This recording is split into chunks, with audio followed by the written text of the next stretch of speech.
প্রথম অধ্যায়টি পড়ছি। প্রথম অধ্যায়ে মূলত শ্রীমদ্ ভগবত গীতার যে উপদেশাবলী ভগবান প্রদান করবেন অর্জুনকে উপলক্ষ করে তার প্রেক্ষাপট রয়েছে এই প্রথম অধ্যায়ে।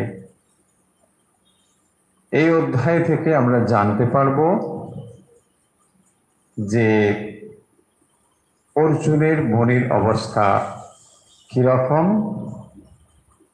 যে অবস্থায় এই ভগবত গীতা বলা হচ্ছে সেই অবস্থাটি আমরা জানার জন্য প্রথম অধ্যায়টি পাঠ করছি। ইতিমধ্যে আমরা যে কয়েকটি শ্লোক এই অধ্যায়ে পড়েছি তাতে আমরা যা দেখতে পেয়েছি যে যুদ্ধক্ষেত্রে অর্জুন শ্রীকৃষ্ণ রথ স্থাপন করেছেন পিতামহ ভীষ্ম এবং দ্রোণাচার্যের সম্মুখে, এবং তারপরে অর্জুনের ভেতরে যে পরিবর্তন দেখা দিয়েছে মানসিকতার, সেই অংশটি আমরা পড়ছিলাম এবং সমগ্র ঘটনা সঞ্জয় বর্ণনা করছেন রাজা ধৃতরাষ্ট্রের কাছে। আমরা যে অংশ পড়ছিলাম সেখানে বলা হচ্ছে যে অর্জুন বলছেন যে তিনি এই যুদ্ধ তো করতে চান না, এমনকি এই যুদ্ধের যে ভয়াবহ পরিস্থিতি হতে পারে তা তিনি বুঝতে পারছেন, কিন্তু দুর্যোধন বা তাদের পক্ষীয়রা এ কথা ভাবতে পারছে না, এবং সেই জন্যে তিনি শ্রীকৃষ্ণকে বলছেন যে আমরা এটার ভয়াবহ অবস্থা বুঝতে পেরেছি, তারা যদি নাও বুঝতে পারে তথাপিও আমাদের যুদ্ধ করা উচিত নয়। এবং তারপরে আমরা দেখব যে কুলস্কয় কৃতম দোষং মিত্র দোহে চ পাতকম। তারপরে তিনি এই যুক্তি তুলেছেন যেখানে বলছেন যে কুলস্কয় কৃতম দোষম মিত্র দোহে চ পাতকম। কুলস্কয় কৃতম দোষম, এবং এর ফলে কুল নাশ হয়ে যাবে, বংশ নাশ হয়ে যাবে। কারণ যারা আত্মীয় তাদের প্রতি যদি যুদ্ধ হয় এবং এই যুদ্ধে তারা যদি পরাজিত হন, এবং নিশ্চয়ই তা হবে, এবং তার ফলে কুলস্কয় কৃতম দোষং মিত্র দোহে চ পাতকম। তো এই যে মিত্র দোহরূপ পাতক, এই সম্বন্ধে এরা রাজ্য লোভের জন্য দেখতে পাচ্ছে না। যদ্যপেতে না পশ্যন্তি লোভপহত চেতসা, অর্থাৎ যেহেতু দুর্যোধন আদির অন্তর কেবলমাত্র লোভের দ্বারাই অভিভূত হয়ে রয়েছে, তাই তারা এটি যেন দেখতে পাচ্ছে না।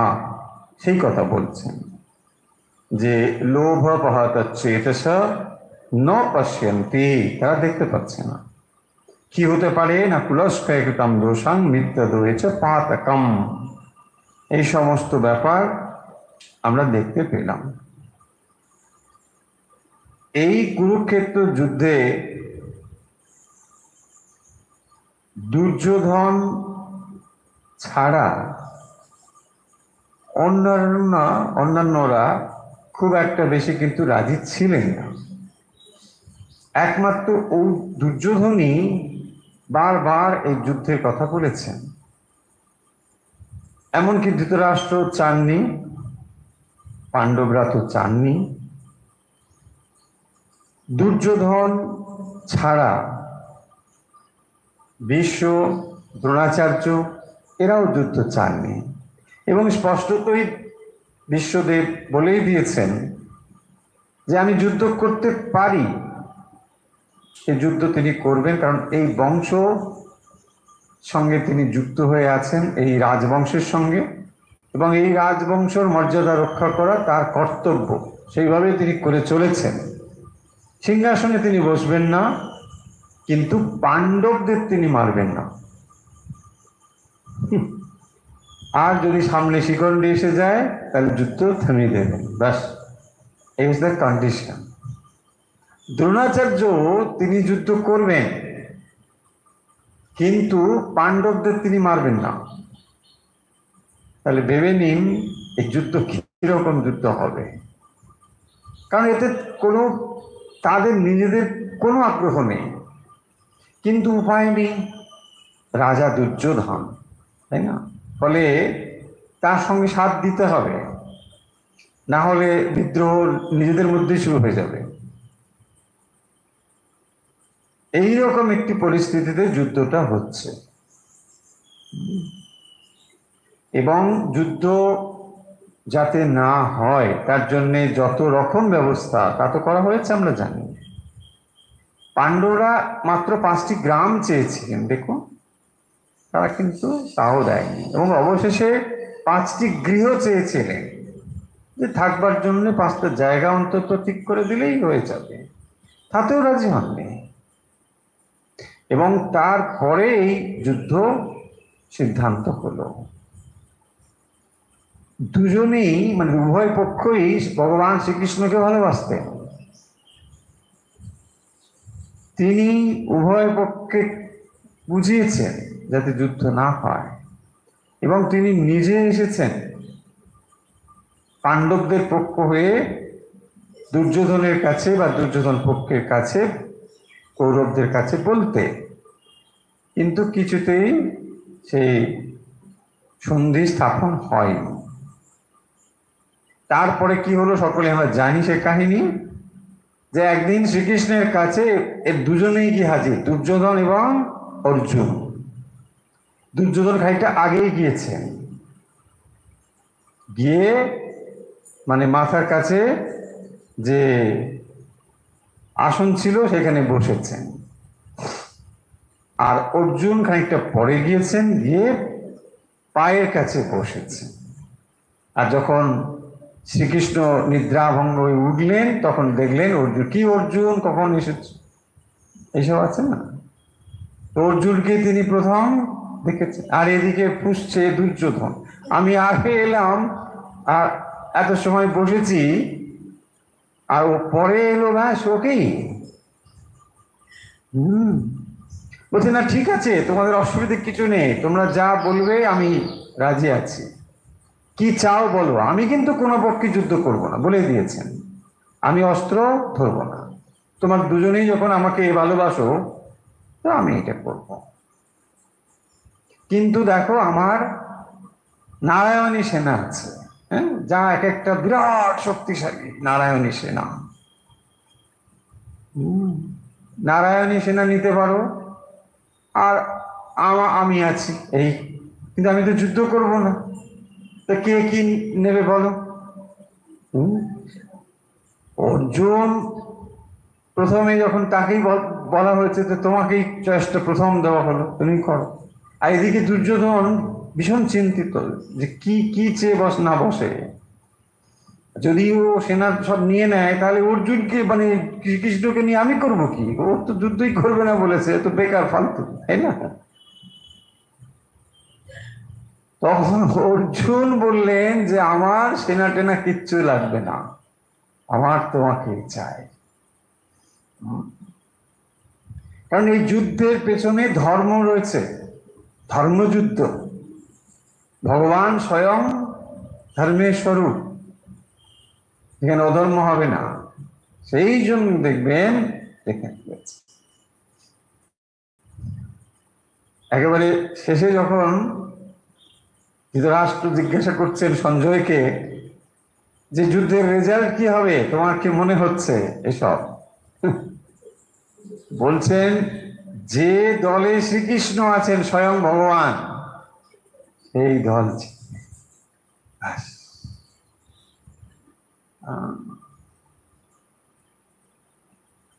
তবুও বিশ্বাস হচ্ছে না।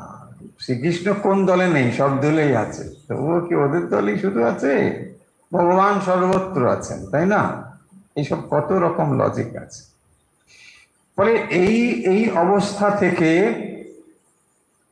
যে যুদ্ধ ক্ষেত্রে উপনীত হয়েছেন এবং যখন এরা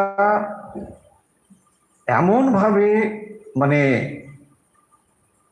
অপমানিত হয়ে রাজপ্রাসাদ থেকে চলে যেতে হলো, 12 বছর বনবাস, 1 বছর অজ্ঞাতবাস বিরাট রাজার কাছে থাকা, ফলে এই যে একটা বিরাট সময় রাজপ্রাসাদ থেকে অপমানিত হয়ে সমস্ত অধিকার থেকে বঞ্চিত হয়ে চলে যেতে হয়েছে। এবং এই সময়ে এরা কিন্তু যথেষ্টভাবে নিজেদেরকে তৈরি করেছেন, প্রস্তুত করেছেন, যে যেমন ভাবে পড়েছেন প্রস্তুত হয়েছে। এবং সেখানে ধর্মচর্চাও হতো তাদের রীতিমতো, দিয়ে সমস্ত নিয়ম কানুন সমস্ত শিখেছেন তারা।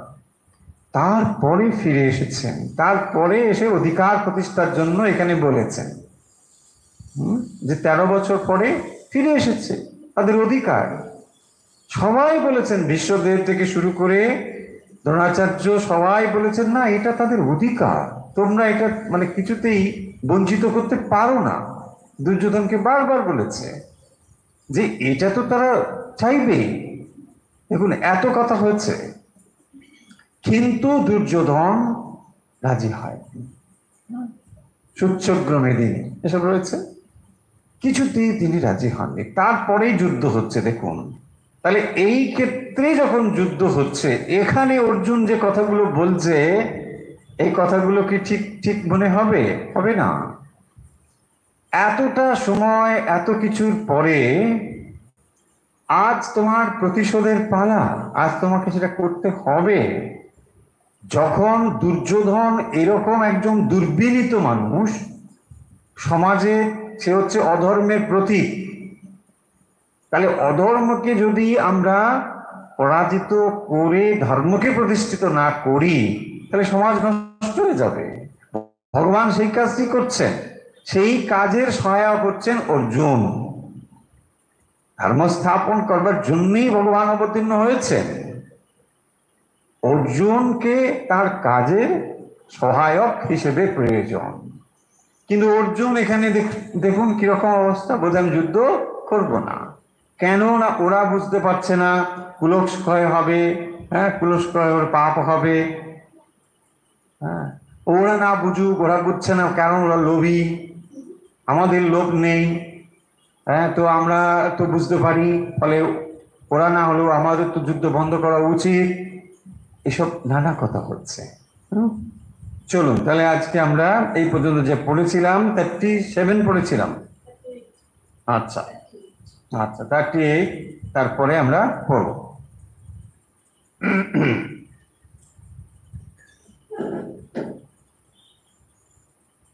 কথম না জ্ঞেয়মস্মাভিঃ পাপাদস্মাन् নিবর্তিতুম কুলক্ষয় কৃতম দোষম প্রপশ্যদ্ভি জনার্দন। এই যে আচ্ছা হোক, দেখে নি কি আছে। কথম না জ্ঞেয়মস্মাভিঃ পাপাদ अस्मान् নিবর্তিতুম কুলক্ষয় কৃতম দোষম প্রপশ্যদ্ভি জনার্দন। 38 কি বলছেন? হে জনার্দন, হে কৃষ্ণ, কুলক্ষয় কৃতম দোষম, বংশনাশজনিত যে দোষ, প্রপশ্যদ্ভি জেনেও, अस्माभि আমাদের পক্ষে, পাপাত अस्मात्, এই যে পাপ নিবর্তিত হতে কথাম না জ্ঞেয়ম, আমরা কেন থেমে যাব না, বা আমরা কেন এই পাপ জনিত ব্যাপারটা জেনে কেন আমরা বিরত যুদ্ধ থেকে হব না। হয়েছে, এটা ছিল 38। বেশ, যদি হয়ে থাকে ভালো। চলুন তাহলে 39 পড়ি। কুলক্ষয়ে প্রণশ্যন্তে কুলধর্মা সনাতনাঃ, ধর্মে নাস্তে কুলম কৃৎস্নম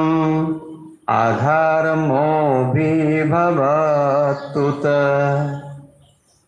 कुलक्षये प्रणश्यन्ति कुलधर्माः सनातनाः, धर्मे नष्टे कुलं कृत्स्नम् अधर्मो अभिभवत्युत।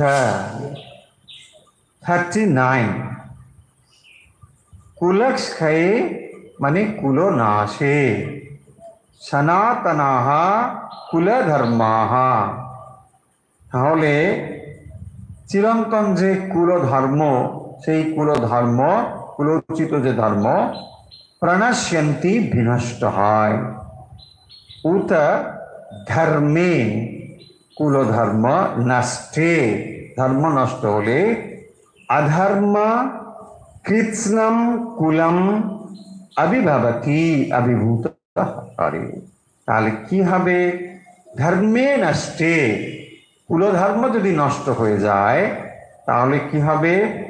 না কৃৎস্না কুল, সমগ্র কুল বংশ, অভিভবতি অভিভূত করে, অর্থাৎ সমস্ত বংশকে সেটা তার প্রভাব দিয়ে পড়ে। তাহলে যদি ধর্ম নষ্ট হয়ে যায় তাহলে সেটা বংশের উপর গিয়ে পড়বে, তাই না? একটা কুলধর্ম যা চলে আসছিল দীর্ঘদিন ধরে, সে যদি বিনষ্ট হয়ে যায় তাহলে কুলধর্ম বিনষ্ট হলে সেই কুলটাও তার উপরে প্রভাব পড়বে, হ্যাঁ, সেই বংশের উপরেও তার প্রভাব পড়বে, এটাও অধর্মগ্রস্ত হবে, অনাচারগ্রস্ত হবে, এইটি বলেছেন। তাহলে দেখুন, কুলক্ষয়ে প্রণশ্যন্তি কি কুলধর্মাः সনাতনাः, সনাতনাः কুলধর্মাः প্রণশ্যন্তি, সনাতনাः কুলধর্ম প্রণশ্যন্তি, মানে যে কুলধর্ম একটা বংশ পরম্পরা ক্রমে যে ধর্মধারা চলে আসছে সেটি কি হবে? না প্রণশ্যন্তি, সেটা বিনষ্ট হবে। কি কেন?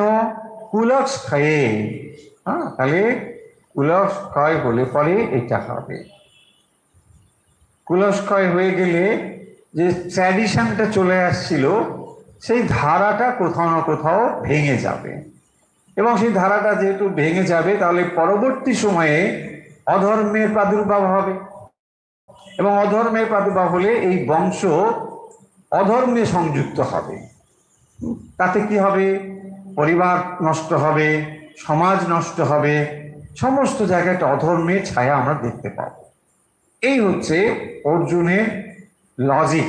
অর্জুন যে কথাগুলো বলছেন তার তাৎপর্য এই, তিনি কেন এই কথাগুলো বলছেন, যে তার ফলে এটা হয়ে, অতএব আমাদের যুদ্ধ থেকে বিরত থাকা উচিত। কিন্তু দেখুন, আমরা সিদ্ধান্ত প্রত্যেকে নিচ্ছি তিনি আগে যুদ্ধ করবেন না ঠিক করে ফেলেছে। কেন?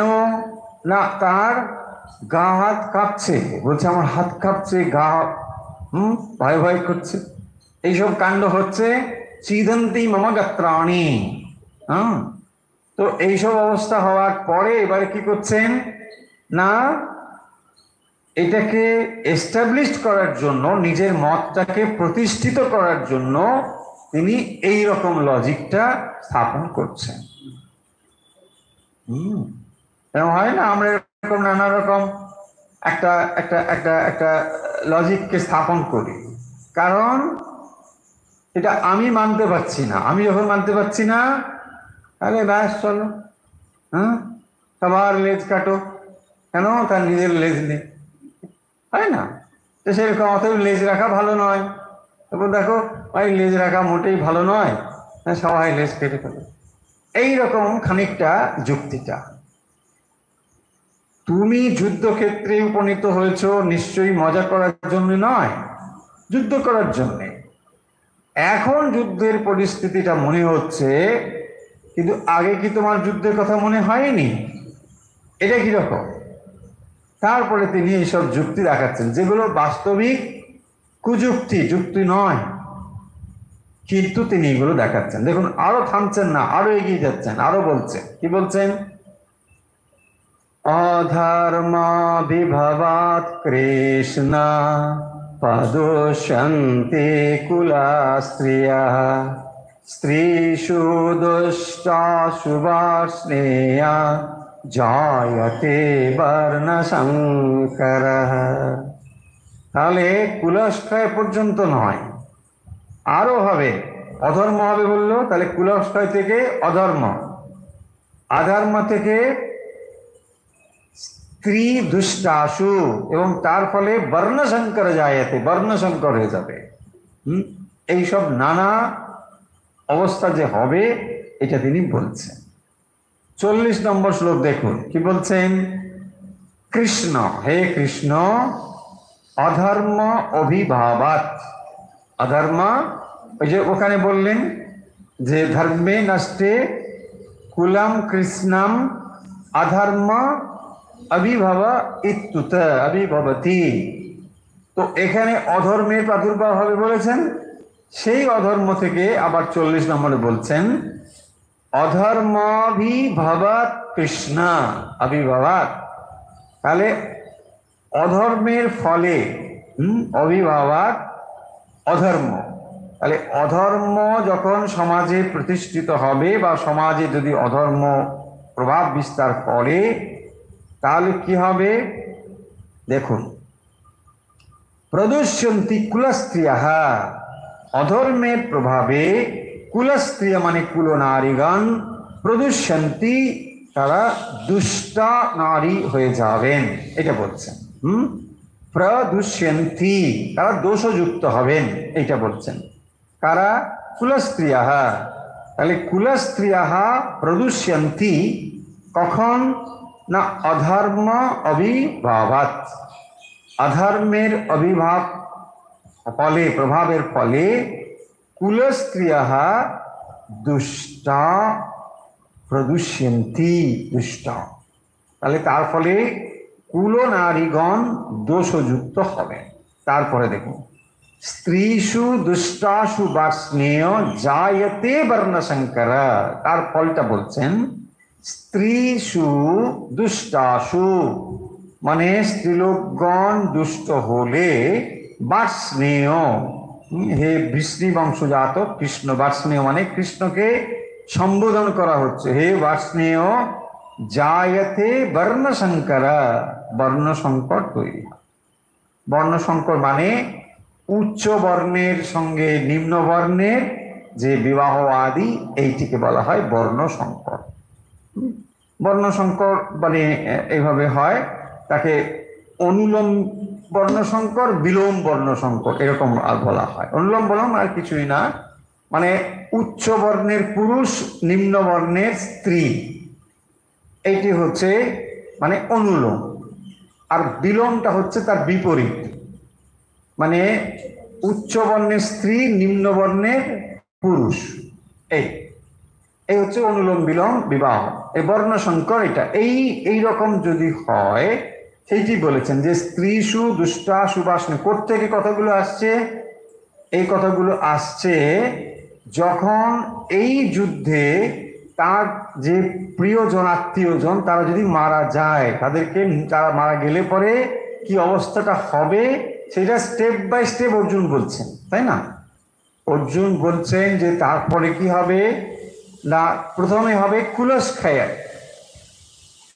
কারণ কুলের বা বংশের যে সমস্ত রীতিনীতি ছিল, সেগুলো এরা মারা গেলে পরে সেটা চলে যাবে, এবং তার ফলে অধর্মের প্রাদুর্ভাব হবে। ধর্ম বিলুপ্ত হবে এবং অধর্মের প্রাদুর্ভাব হবে। এবং এই অধর্মের প্রাদুর্ভাব হলে কি হবে না, কুল স্ত্রীগণ দুষ্ট হবেন।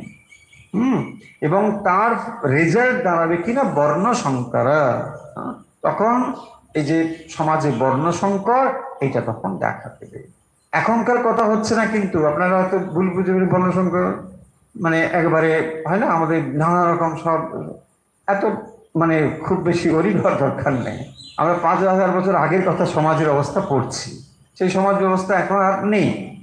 কিন্তু তা নয়, ওটাও বিষয় নয়। বিষয় হচ্ছে অর্জুন যে পয়েন্টটা বলতে চেয়েছেন সেটাই আমাদের বিষয়। অর্জুন আশঙ্কা করছেন এই পর্যন্ত এটা হতে পারে।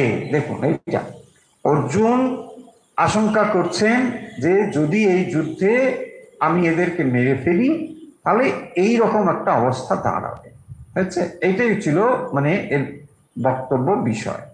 তাহলে দেখুন, অধর্মা বিভবাত কৃষ্ণ প্রদুষ্যন্তি কুলস্ত্রিয়াঃ স্ত্রীষু দুষ্টাসু বার্ষ্ণেয় জায়তে বর্ণসংকর। পরিষ্কার অর্থ, এখানে বোঝার কিচ্ছু নেই এমন।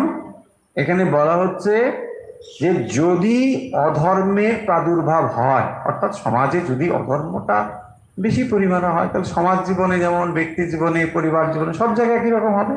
এবং তার ফলে কি হবে, একটা শৃঙ্খল যদি না থাকে, একটা সমাজে যদি শৃঙ্খলা না থাকে কি হবে। তাহলে দেখুন, কুলস্ত্রী বলছেন এখানে, এখানে স্ত্রীও বলছে, পুরুষ ওই হবে। হ্যাঁ, এবং তার ফলে কি হবে না, স্ত্রীষু দুষ্টাসু বার্ষ্ণেয় জায়তে বর্ণসংকর। তো তার ফলে একটা বর্ণ সংকট তৈরি হয়। হ্যাঁ, এইটা বলা হয়েছে। আপনি বলবেন আচ্ছা, বর্ণ সংকর হলে তখনকার সমাজে যে অবস্থাটা ছিল সেটা বলছেন, যে এই বর্ণ সংকর হলে কি হয়। বর্ণ সংকর তখনকার সমাজে মানে খুব একটা ভালো বলে ধরা হতো না। এইটা শঙ্কর নরকায়ৈব কুলঘ্নানাম কুলস্য চ পাতন্তে পিতরো যেষাং লুপ্তা পিণ্ডোদক ক্রিয়া। এইখানে বলছেন যে বর্ণ সংকর হলে কি হবে না, তাতে লুপ্ত পিণ্ডোদক ক্রিয়া, তারা কিন্তু আর পিতৃসাধ্যের অধিকারী হবে না। এইটা এখানে বলা হচ্ছে। তাহলে এই যে শঙ্কর, শঙ্কর নরকায়ৈব কুলঘ্নানাম কুলস্য চ পতন্তি পিতরো যেষাং লুপ্ত পিণ্ডোদক ক্রিয়াঃ। দেখুন তাহলে শ্লোক নম্বর 41। শঙ্কর, শঙ্কর মানে বর্ণ শঙ্কর। হ্যাঁ, শঙ্কর মানে মহাদেব না কিন্তু। হ্যাঁ হ্যাঁ, সেটা তালেব্যস, আর এটা দন্থস। শঙ্কর বর্ণ শঙ্কর। তাহলে বর্ণ শঙ্কর কুলঘ্নানাম, কি করে এরা, কুলনাশকারীদের, কুলস্য চ এবং কুলের, নরকায় এবা, তাহলে তারা কি করেন না, এই সমস্ত নরকের কারণ হয়। বর্ণ সংকর কুলনাশকারী এবং সমস্ত কুলের নরকের কারণ হয়। এই শঙ্কর নরকায়ৈব কুলঘ্নানাম কুলস্য চ পতন্তি পিতরো যেষাং লুপ্ত পিণ্ডোদক ক্রিয়াঃ।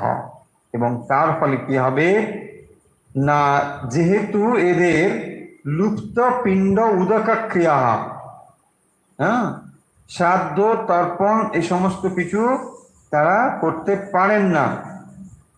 হ্যাঁ, এবং তার ফলে কি হবে, এগুলো লোপ হলে পরে পিতৃপুরুষ যারা, তারা নরকে বা অধগামী হবে।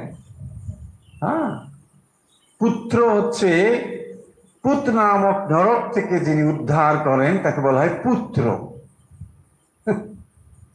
এই জন্যে আগেকার দিনে মানুষের এরকম ছিল যে পুত্র কামনা। কেন না, পুত থেকে উদ্ধার করবে। পুত্র ত্রায়তে, ত্র ধাতু ওখান থেকে ত্রায়তে এসেছে। পুত পুন্নামক নরক থেকে পরিত্রাণ করেন বলে পুত্র। তো সেই যে পুত্র, এটা কি হবে না, যদি শঙ্কর বর্ণ শঙ্কর হয়ে যায় তাহলে লুপ্ত পিণ্ড উদক ক্রিয়া, লুপ্ত পিণ্ড উদক ক্রিয়া, তার মানে শ্রাদ্ধ তর্পণ আদি উদক তর্পণ, এইগুলো কিন্তু তারা করতে পারবে না। আর যদি এটা না করে তাহলে পিতৃপুরুষের উদ্ধার হবে কি করে? পিতৃপুরুষের উদ্ধারের জন্য যে শ্রাদ্ধাদি কর্ম, এইটা তারা করতে পারবে না, শাস্ত্রে এটা বারণ করা হয়েছে। এবং তার ফলে কি হবে? পিতরাহা মানে পিতৃ পিতামহ, পাতন্তি মানে তারা অধোগামী হয়ে যাবে। তাহলে পিতৃপুরুষগণ অধোগামী হবে। দেখুন কোথা থেকে কোথায় চলে এলো, তাই না? একেবারে যুদ্ধ আমি করব না, কেন না এরা আত্মীয়, সেই আত্মীয়দের মারলে কি হবে না, সে তো মরবেই, কুলক্ষয় হয়ে যাবে, বংশনাশ হবে। বংশনাশ হলে কি হবে? অধর্মের প্রাদুর্ভাব হবে। অধর্মের প্রাদুর্ভাব হলে কি হবে? স্ত্রী দুষ্টা হবেন। তার ফলে কি হবে না বর্ণসংকর হবে। বর্ণসংকর হলে কি হবে? লুপ্ত পিণ্ড দহক্রিয়া হবে। বোঝা যাচ্ছে? দেখুন এইরকম ভাবে পরপর বলে যাচ্ছে। হ্যাঁ, এই সবগুলো বলছে। হয়েছে পরিষ্কার? এখানে খুব বেশি এক্সপ্লেনেশনের দরকার নেই, এটা বিশেষ কিছু নেই। দোষৈরেতৈ কুলঘ্নানাম বর্ণ সংকরকারকৈ উৎসাদ্যন্তে জাতি ধর্মা কুল ধর্মাশ্চ শাশ্বতাঃ। 42 কুলঘ্নানাম এতৈ বর্ণ সংকরকারকৈ দোষৈ শাশ্বতাঃ জাতি ধর্মাঃ কুল ধর্মাশ্চ উৎসাদন্তে। তাহলে কি হবে? উৎসাদ্যন্তে জাতি ধর্মাঃ কুল ধর্মাশ্চ, তাহলে তাদের উচ্ছন্ন হয়ে যাবে। কি উচ্ছন্ন হয়ে যাবে না? জাতি ধর্ম কুল ধর্ম। জাতি ধর্ম কুল ধর্ম সব উচ্ছন্ন হয়ে যাবে, উচ্ছন্ন।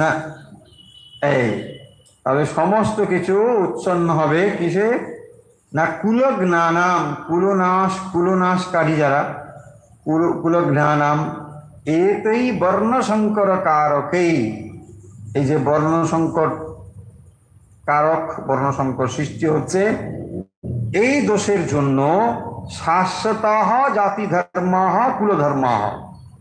তাহলে যে জাতি ধর্ম এবং কুল ধর্ম তা বিনষ্ট হয়ে যাবে, যেটা কি বলা হয়েছে? শাশ্বতাঃ মানে সনাতন। তাহলে যে সনাতন ধারাটি চলে আসছিল সেটা সব উলট পালট হয়ে যাবে, তাই না? সব একেবারে যা তা হয়ে যাবে। শাস্ত্রে যে সমস্ত জিনিস বলা হয়েছে সেগুলো সব উলট পালট হয়ে যাবে, এবং তার ফলে পিতৃপুরুষদের জন্য শ্রাদ্ধাদি কর্ম বন্ধ হবে। হ্যাঁ, সমস্ত কিছু বন্ধ হয়ে যাবে। তো তার ফলে কি হবে না সমাজে বিশৃঙ্খলা দেখা দেবে এবং উৎসন্ন বলছেন এখানে, উৎসন্ন হয়ে যাবে। উৎসাদ্যন্তে সমস্ত উৎসন্ন হয়ে যাবে, তাই না? একেবারে যা তা উলট পালট হয়ে যাবে।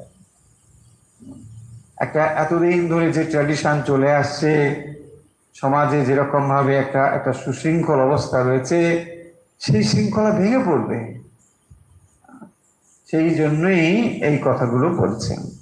কোত্থেকে এটা এলো? বর্ণ সংকট থেকে। দেখো তাহলে সমাজে যখন বর্ণ সংকট দেখা দেবে তার ফলে এই লুপ্ত পিণ্ড দহক্রিয়া এসব হবে, তার ফলে একেবারে সমাজ ব্যবস্থাটা পুরো ভেঙে পড়বে। এইটাই ছিল অর্জুনের মানে বলবার কারণ।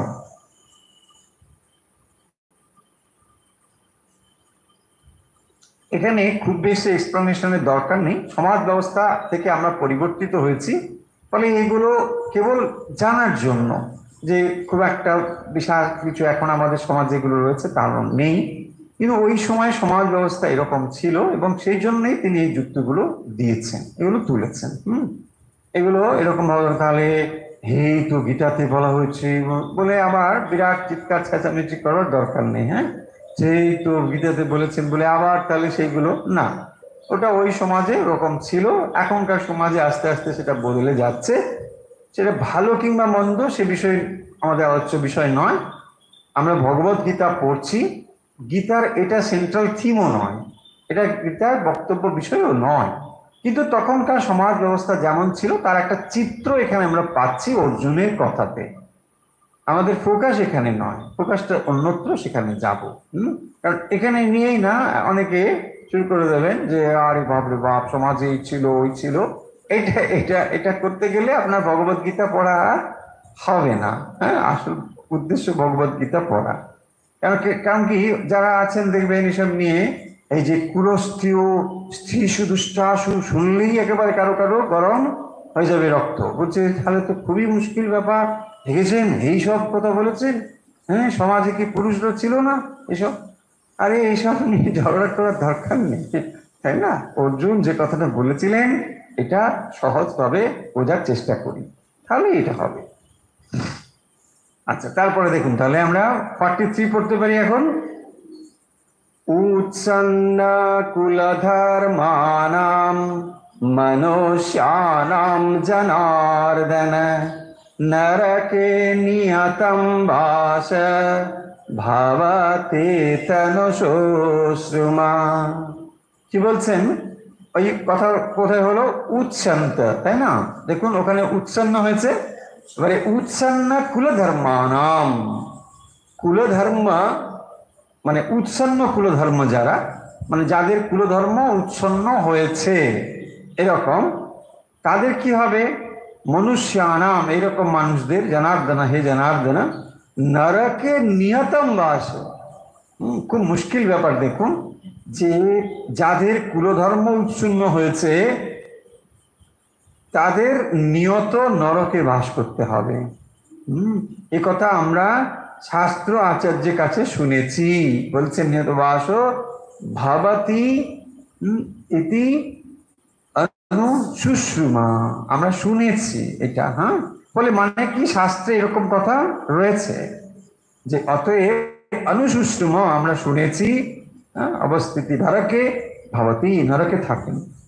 তাহলে যদি লুপ্তপিণ্ড উদকক্রিয় হয় তার ফলে সমাজ উচ্ছন্ন হবে, এবং এই উচ্ছন্ন কুলধর্মানাম, উচ্ছন্ন কুলধর্ম যারা, তাদের আর নরকবাস থেকে কেউ উদ্ধার করতে পারবে না।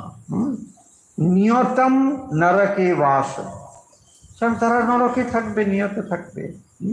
এইগুলো রয়েছে। ফলে তাদের যে অধোগামী হয়ে যাবে, ধীরে ধীরে যে তাদের উন্নত হওয়া উচিত, এই অবস্থাটা আর থাকবে না, ক্রমশ তারা নেমে যাবে। এইটা এখানে বলছেন। তাহলে সমাজকে অগ্রগতির দিকে, ওপরের দিকে কি করে নিয়ে যাবে? হে জনার্দন, যাদের কুলধর্ম উচ্ছন্ন হয়েছে তাদের নিয়ত নরকে বাস হয়, এ কথা আমরা শাস্ত্র মুখে, আচার্য মুখে শুনেছি। উচ্ছন্ন কুলধর্মানাং মনুষ্যানাম জনার্দন নরকে নিয়তম বাস ভবতি তনুশুশ্রুমা। তো এই আমরা শুনেছি যে তাদের নিয়ত নরকে বাস হয়। তাদের উচ্ছন্ন কুলধর্মানাম, উচ্ছন্ন কুলধর্মানাম, কুলধর্ম উচ্ছন্ন হলে পরে এটা হয়।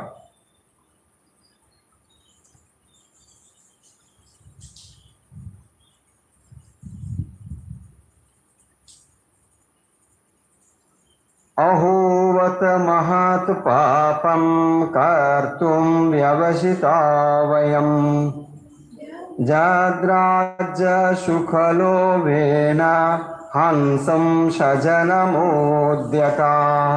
देखो, अहोवत महत् पापं कर्तुं व्यवसिता वयं। हाय हाय, राज्य प्राप्तिर लोभे আমরা এসব কি করছি? अहोवत महत् पापम कर्तुम व्यवसिता वयम। আমরা কি পাপ কাজ করতে চলেছি, কিসের জন্যে? রাজ্য প্রাপ্তির লোভে। হ্যাঁ, এবং সেই রাজ্য প্রাপ্তির ফলে কি হবে না, যদ রাজ্য সুখ লোভে না হন্তুম সজন মধ্যতা। এই রাজ্য সুখ পাওয়ার জন্যে আমরা স্বজনকে বধ করতে উদ্যত হচ্ছি, তাই না? অহোবতমহম পাপম কর্তুম ব্যবসিতা বয়ম যদ রাজ্য সুখ লোভে না, রাজ্য সুখ লোভের জন্য হন্তুম স্বজন মধ্যতা, আমরা স্বজনকে বধ করতে চলেছি। কারণ এই এই এই এই পরিণতি হবে। স্বজনকে বধ করলে পরে তার যে কি পরিণতি হতে পারে প্রত্যেকটি স্টেপ বাই স্টেপ এখানে তিনি বললেন। অবশেষে এই হবে যে নরকবাস হবে আমাদের সব। তাহলে এটা কি পাপ কর্ম? সেই জন্য বলছেন মহৎ পাপম, ঘোর পাপ। अहो वत महत् पापम कर्तुम व्यवसिता वयम। এটাকে পাপ কাজ বলে মনে হচ্ছে, কিন্তু দ্রৌপদীর অপমান এটা পাপ কাজ ছিল না? এখন সেটা ভুলে গেছো তুমি? যেটি পাপের থেকে শুরু হয়েছে, অধর্ম থেকে যা শুরু হয়েছে, তখন তো তোমাকে মনে রাখা উচিত ছিল যে সেটা অধর্ম ছিল। এখন অধর্ম বলে মনে হচ্ছে, তো তা অধর্মের জবাব দিতে গেলে তো ধর্ম প্রতিষ্ঠা করতে গেলেই এটা করতে হবে, তাই না? যদি ধর্মকে আমরা প্রতিষ্ঠা করতে চাই তাহলে এটাই তো পথ, কিন্তু এখন অর্জুনে সেটা মনে হচ্ছে না। তাই এই যুক্তিটা যথার্থ যুক্তি নয়। দেখুন, এই জন্যই আমাদের ভগবদ গীতা পড়তে হবে, কারণ আমাদের দৈনন্দিন প্রাত্যহিক জীবনের ভেতরেও দেখব কিছু কিছু যুক্তি আমরা স্থাপন করি যেটা বাস্তবে যুক্তি নয়, কুযুক্তি। আপনি এত সময় যদি অন্য ব্যাকগ্রাউন্ড না জেনে এটা পড়েন, অর্জুনকেই আপনি সমর্থন করবেন। না, অর্জুন তো ভালো কথাই বলছে, যুদ্ধ টুদ্ধ করে বাবু লাভ কি, চুপচাপ গিয়ে পড়ে থাকো, হ্যাঁ আলু সেদ্ধ ভাত খাও আর নাহলে একটু ঘি টি দাও, এইসব হবিষ্যি বলেছে না, হবিষ্যি খাবো বলেছে। তো আপনার এরকম মনে হবে, কিন্তু এটা তো এখান থেকে হিংসেটা তৈরি হয়নি, একটা ব্যাকগ্রাউন্ড আছে, সেটা জানতে হবে না? এটা না জেনে আমরা অর্ধেকটা ঘটনা জেনে একটা সিদ্ধান্ত করে ফেলি। সেই কারণের জন্যই ভগবদ গীতা আমাদের যথার্থ সিদ্ধান্ত কিভাবে নিতে হয় এটাই শিক্ষা দেয়। তা না হলে মনে রাখুন যে একটা গ্রন্থ একটা জাতিকে হাজার হাজার বছর ধরে ধরে রেখেছে, যার মধ্যে কি আছে, কেবল ওই ম্যাচ যুদ্ধ না, এর মধ্যে অনেক কিছু জিনিস সংযুক্ত রয়েছে। এই ভগবদ গীতার সমগ্র ব্যাকগ্রাউন্ডটা হচ্ছে মহাভারত। মহাভারতটা হচ্ছে এর ব্যাকগ্রাউন্ড, সমগ্র যে ঘটনাবলী যা রয়েছে এইটা তার ব্যাকগ্রাউন্ড। সেখান থেকে নির্যাসটি চলে এসেছে ভগবদ গীতাতে। তাহলে ভগবদ গীতার কথাগুলোকে বুঝতে গেলে মহাভারতের যে কথাগুলো রয়েছে সেগুলো আমাদের একটা ধারণা থাকা দরকার। সেখান থেকে এই পরিস্থিতিগুলো এসেছে।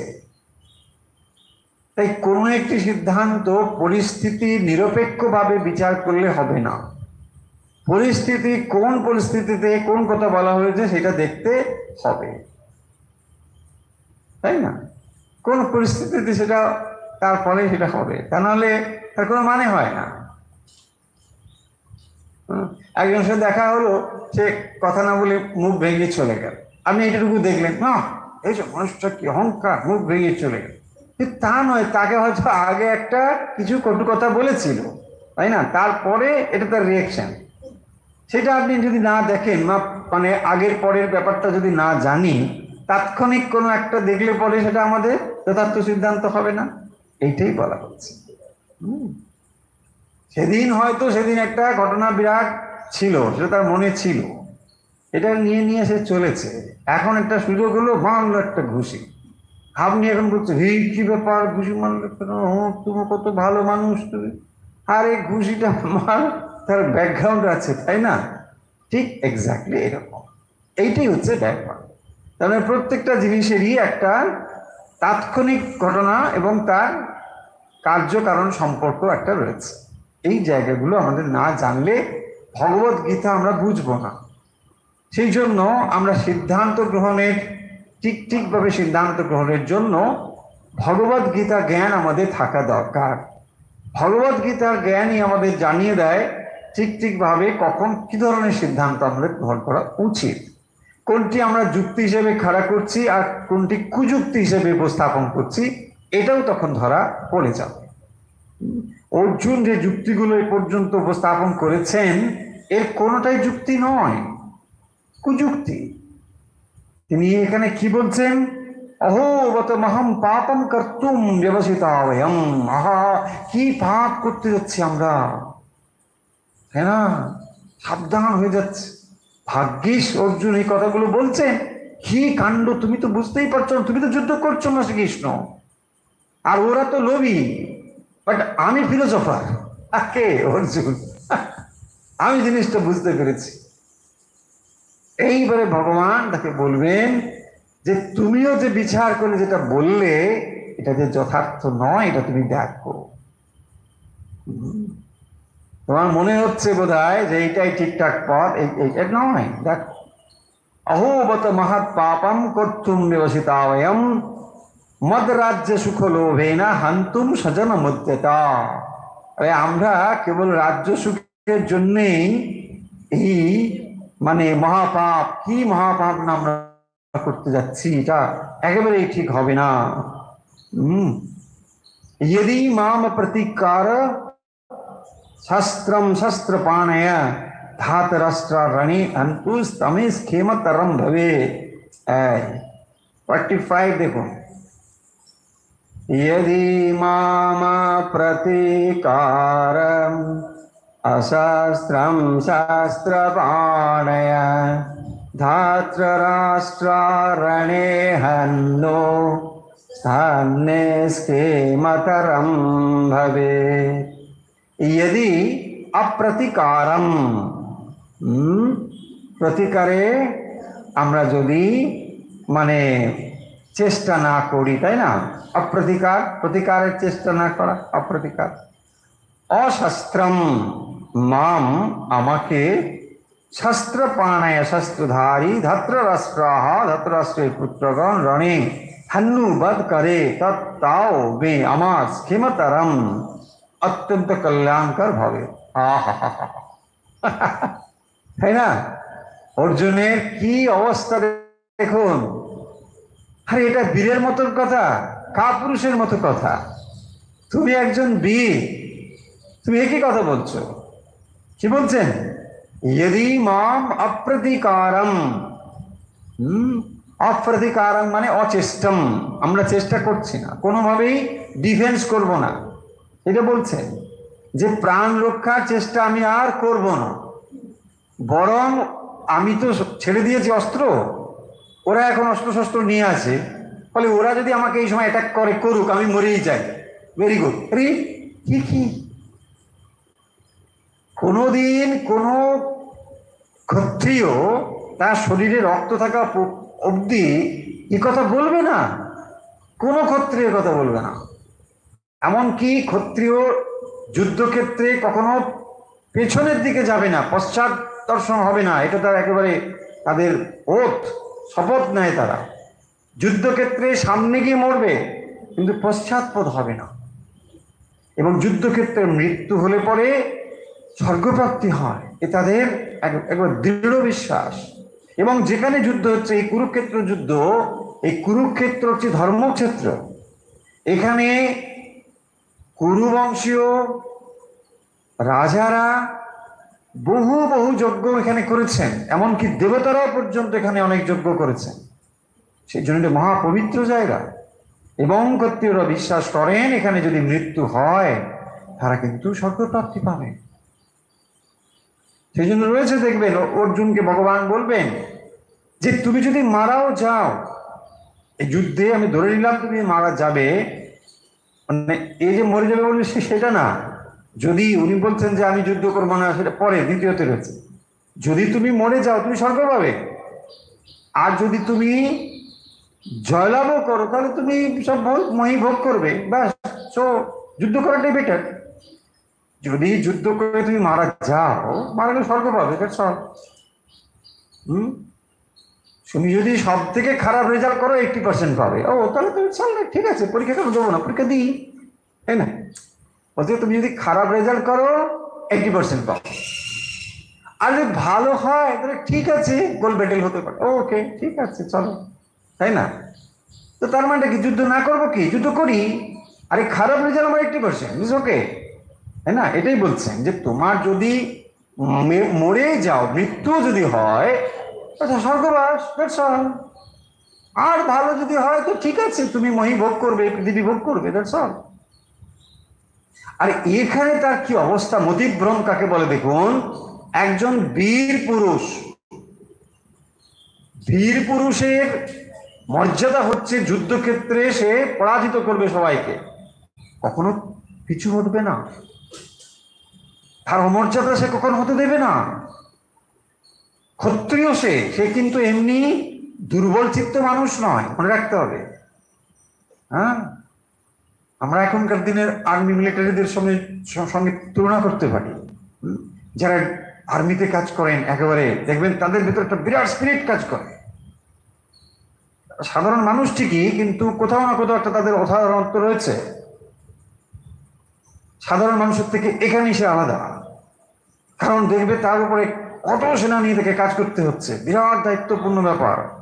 যখন তিনি একটা কমেন্ট দেন, মানে বিশাল একটা তার ব্যাপার, তাই না? ঠিক এইরকম একজন মানুষ তিনি।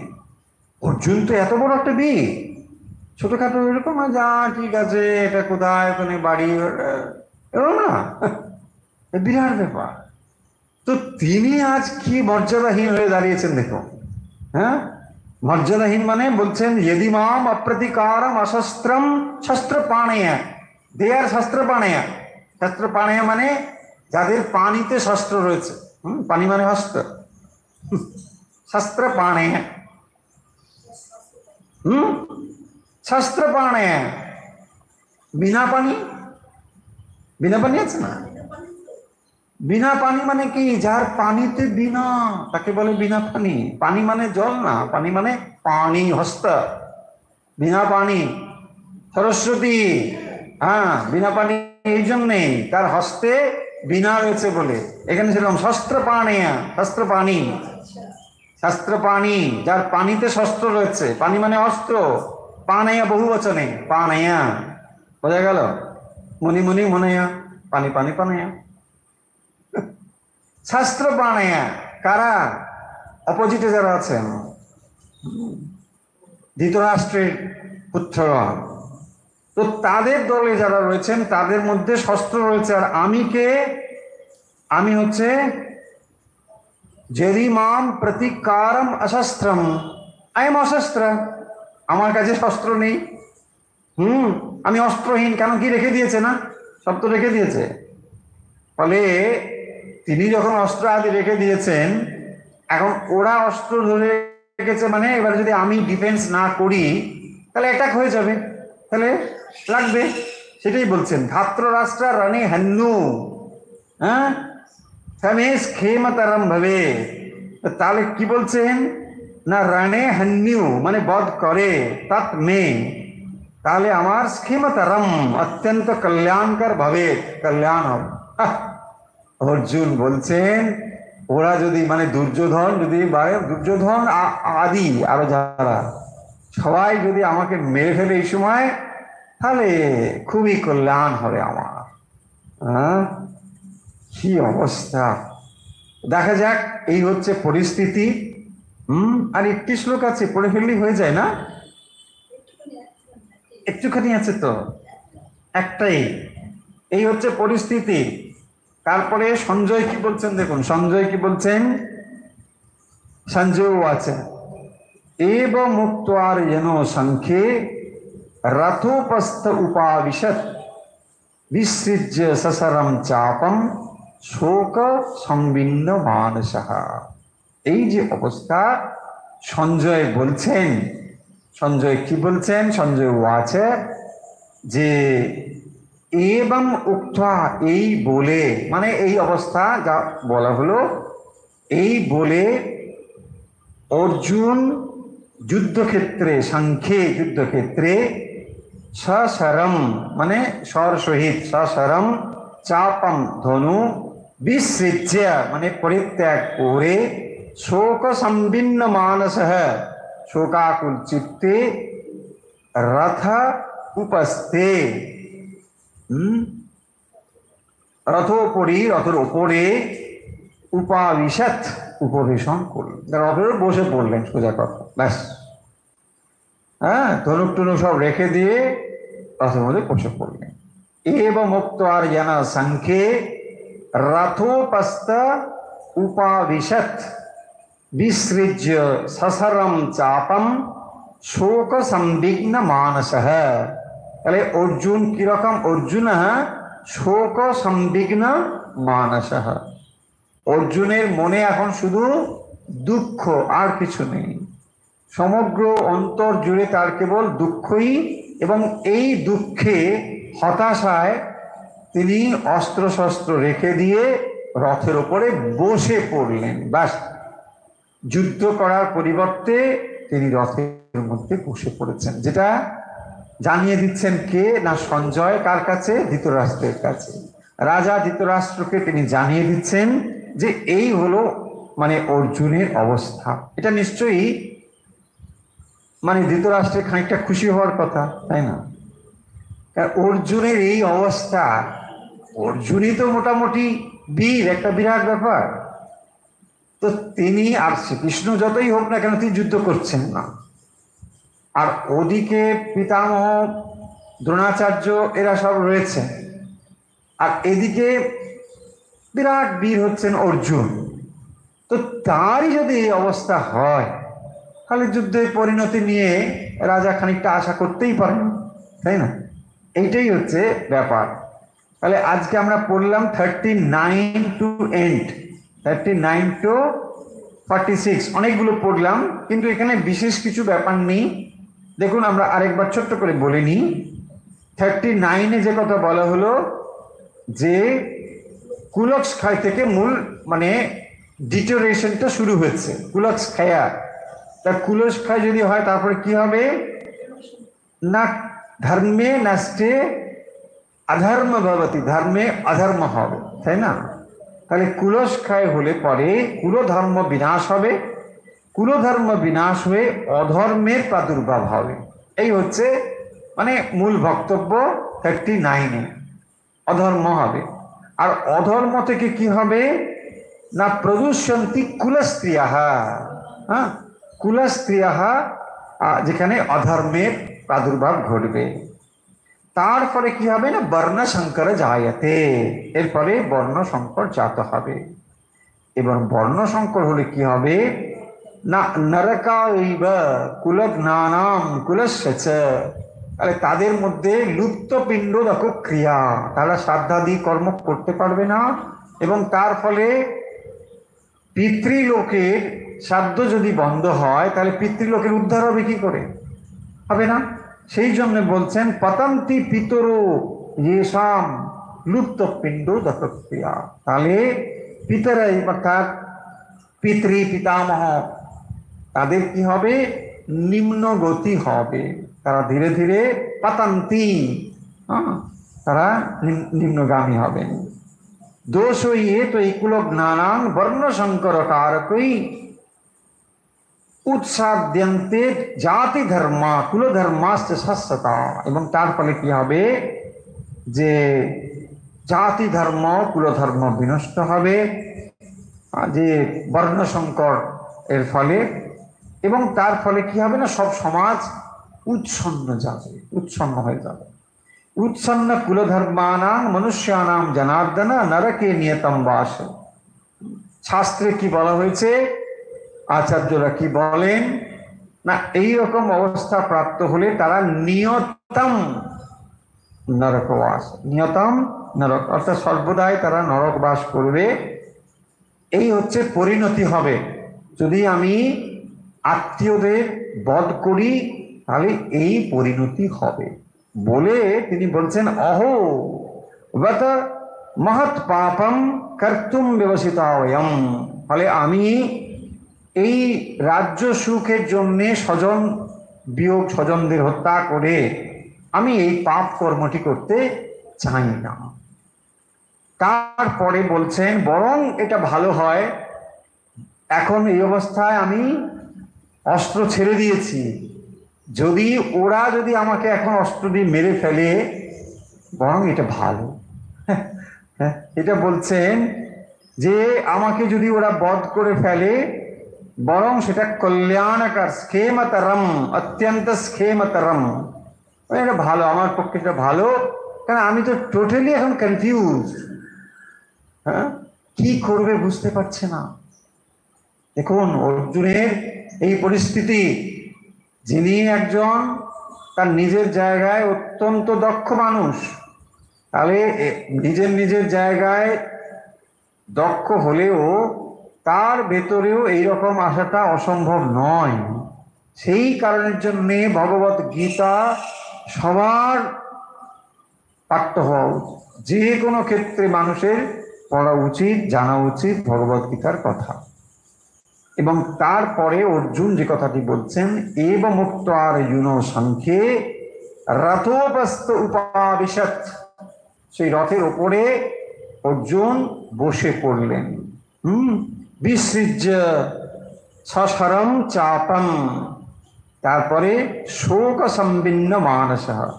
অর্জুন অবস্থাটা হচ্ছে শোক সংবিন্ন মানস, অর্জুনের মনের অবস্থা তাহলে দেখুন সম্পূর্ণভাবে শোকগ্রস্ত, কারণ তিনি এখন উভয় সংকটে পড়েছেন।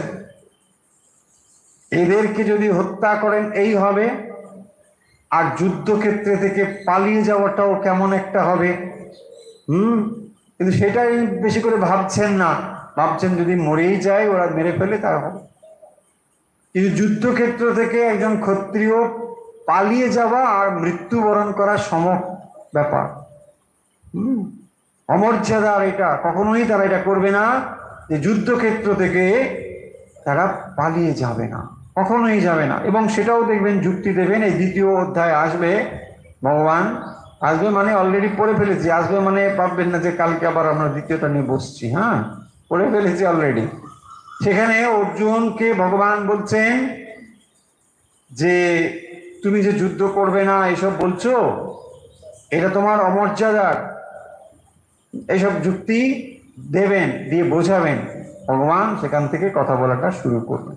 তাহলে আশা করছি আমরা 1 নম্বরের যে বক্তব্য বিষয়, অর্থাৎ অর্জুন বিষাদ যোগে, অর্জুনের যে বিষণ্ণতা, বিষাদগ্রস্ত অবস্থা হওয়া, কিভাবে তিনি বিষাদগ্রস্ত হয়েছেন, তার মনের কি অবস্থা, এটা কিন্তু আমরা 1 নম্বরে জানতে পারলাম, তাই না? দেখুন 1 নম্বরে এটা। তাহলে 1 নম্বরে বিশেষ করে মানে প্রথম অধ্যায়ে যুদ্ধের বর্ণনা, কারা কারা যুদ্ধ করছেন, কোন দলে কারা রয়েছেন, কি কি সংখ্য, এইসব একটা বর্ণনা রয়েছে। এরপরে আমরা দেখব যে অর্জুনের মনের অবস্থাটা কি, এটাই মূলত এখানে বর্ণনা করা হয়েছে, যে কোন পরিস্থিতি তৈরি হয়েছে অর্জুনের মনে, কিভাবে বিষাদ তৈরি হচ্ছে অর্জুনের মনে, এবং সেই বিষাদগ্রস্ত অবস্থা থেকে একেবারে অবশেষে এসে অর্জুন বলছেন না ঠিক, আমি এখন যুদ্ধ করব, করিষ্যে বচনম তব। তাহলে এই হচ্ছে সেই জাগরণের মন্ত্র, এই ভগবদ গীতার মধ্যে রয়েছে, যেটি পাঠ করলে পরে আপনার ভেতরে শক্তির স্ফুরণ ঘটবে, আপনি যথার্থ বিচার বিশ্লেষণ করে অগ্রসর হওয়ার পথ খুঁজে পাবেন। সেটি হচ্ছে ভগবত গীতা।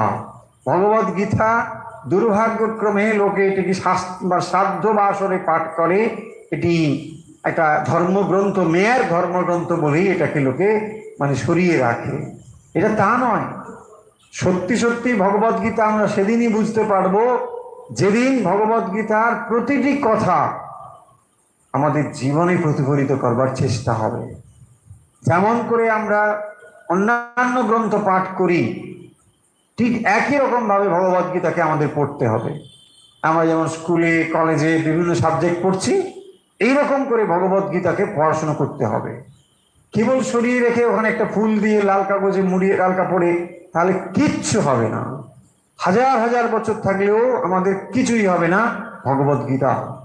আমরা বুঝবো না ভগবত গীতার ভেতরে যে কি অমূল্য সম্পদ রয়েছে, এটি পড়লে তবে এটা জানা যায়। দুর্ভাগ্য এখানেই আমরা ধর্মশাস্ত্র তকমা দিয়ে ব্যাস। কিন্তু কোথাও আপনি দেখবেন সমগ্র ভগবত গীতা আপনি পাঠ করেছেন, কোথাও এখানে কোনো সম্প্রদায়ের কথা নেই, কোনো সেক্টিজম নেই। সমগ্র সেক্ট এটা পড়তে পারে, এমনকি যে কোনো ধর্মের মানুষ, খ্রিস্টান, বৌদ্ধ, যে কোনো ভগবত গীতা থেকে উপকৃত পেতে পারে। আর এই ভগবান যখন কথা বলেন, তিনি কোনো সম্প্রদায়ের জন্য কথা বলেন না, কোনো সম্প্রদায়ের জন্য কথা বলেন না, সমস্ত সম্প্রদায়ের জন্যই কথা বলেন। ভগবানের কথা কখনোই কোনো নির্দিষ্ট গোষ্ঠীর মানুষের জন্য হতে পারে না, কখনোই হয় না। কারণ তিনি সমগ্র মানব জাতির জন্য কথা বলেন। তিনি যে কথা বলেন তার প্রত্যেকটি কথার দ্বারা সমগ্র মানব জাতির উপকার সম্ভব। সেই কারণের জন্যই এই ভগবত গীতা একটি অমূল্য রত্ন সম্ভার। যত এটার পঠন পাঠন হবে, যত আমরা এই চর্চা করতে পারবো, তার খানিকটা হলেও আমরা লাভবান হতে পারবো। চলুন আজকে তাহলে ভগবত গীতা পাঠ আমরা এখানে শেষ করছি।